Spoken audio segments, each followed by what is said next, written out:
Well, good morning, everyone, and welcome back to the shed. I'm Lonnie. It is time to get to work. Well, I got another order of knives. They don't come in that box, of course. They come in something like that. And I went ahead and prepped these all, which involves cutting them open and then applying a sticker and then kind of sealing them back. And the stickers I have right here. Bunch of little vinyl stickers all ready to go. Ordered like 1,000 of them, so I have enough for a while.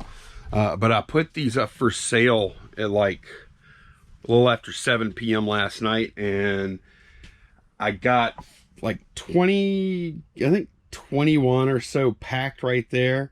But then last night, overnight, and early this morning, sold another like 20.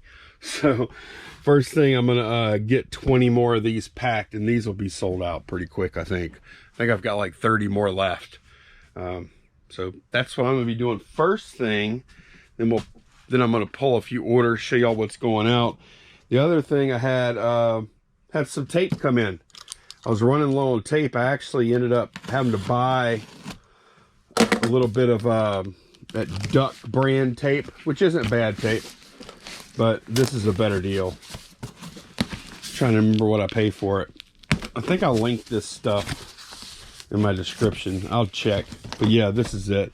This is what I use typically, this Seal Plus stuff, and I just buy it by the case. I gotta be on like my 6th case of this stuff, so it lasts a pretty good while.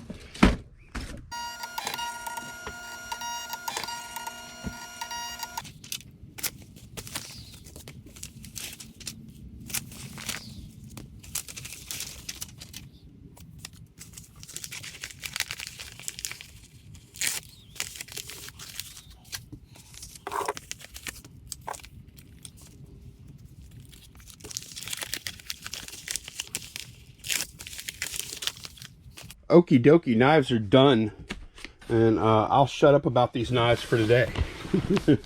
But thank you to everyone that ordered. They're on the way. Okay, here are the eBay sales from yesterday. Sold Grimm Fairy Tales. I sold this Tarot Witch of the Black Rose, this Tarot Witch of the Black Rose, this Tarot Witch of the Black Rose, and this Tarot Witch of the Black Rose. Then I sold this little guy, Sealed Alphas Season 1. Sold one of these key fobs, of course. Those are always good. And then finally I sold this Batman Automobilia Hummer. And this one is sealed with the baggie and the comic and everything like that.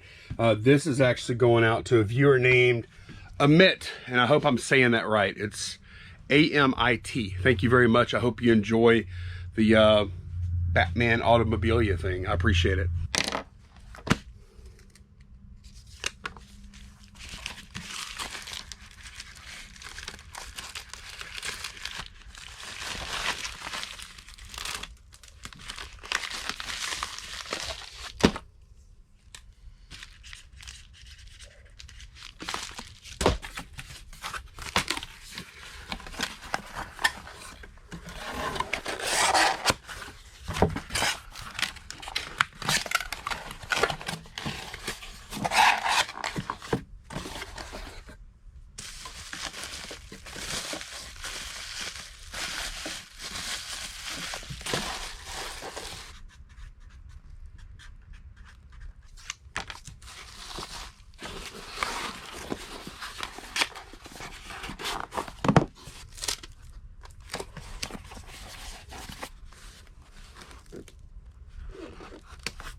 Okay, that is everything going out in that one IKEA. It's another one IKEA bag day, and that's okay. Pretty good sales in there if I include the knives. Let's do a few questions from the last video. First one is from RK Treasure Center. I know you said it before, but what kind of shop lights are up in the shed? They do connect to each other, right? Okay, so whenever I did the wiring for the shed, I put this outlet in right here just for those lights, and then I wired that outlet to a switch right here. So that switch turns off and on all the lights in the shed, all right? And then I have the two outlets that are switched, of course, and that's where each run of lights going down are plugged in here and here. All right, and then if you look right here, there's an outlet on the end of each light.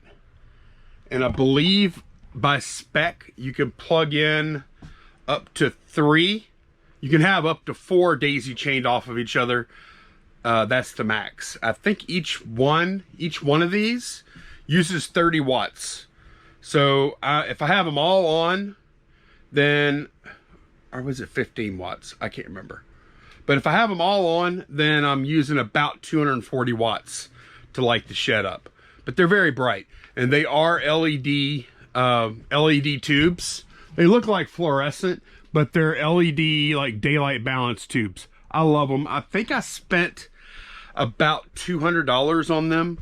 If you want to see the video where I actually buy them and talk about them more and install them and stuff, I've had them for over a year now, and I haven't had a single failure. So I mean, I could speak on them as far as that goes. Some people may have problems with it. I don't know. And of course, you can also turn off and on individual lights with the pull string, but I typically will just use the wall switch there. So I hope that helps. Okay, here's a question from Tom Baldridge, excuse me. Have you seen an increase in viewers or more consistent viewership since breaking up into 2 different channels? They're talking about shed flips and garage flips, which I did a while back. Also, I have noticed a decline in uploaded content, almost daily posts to now 2 or so a week. Has that affected viewership? Okay, I'll do the second question first. Yeah, the more videos you upload, the more views you're going to get. And I'm letting what's going on with my life dictate right now how often I upload. I'm kind of taking it easy for now, knowing that coming up soon is going to be garage sale season, and I'm going to be very busy with hitting garage sales and putting more content up on Garage Flips channel, because that channel's been pretty dormant.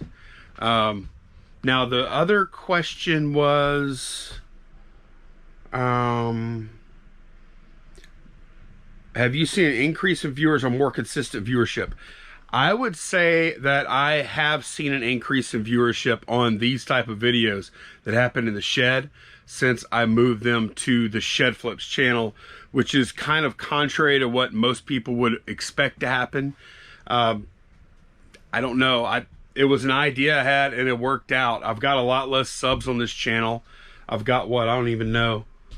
Do I have like 16,000 subs or something on this channel versus I have like 60 something on Garage Flips? But to me, it made sense to try and have one channel that spoke to resellers, this one, and then another channel that spoke to everyone.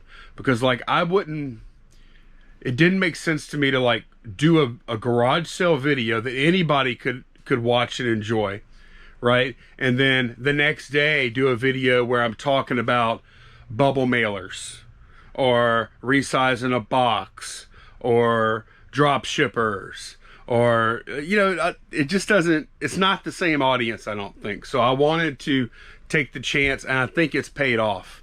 I think it's actually paid off, and it didn't take too long. Okay, one more question, and a lot of times I'll assume that everyone knows like all these terms, and I have to catch myself. So Cindy asked, what is a drop shipper? That's a really good question. So a drop shipper is, here's one example of a drop shipper.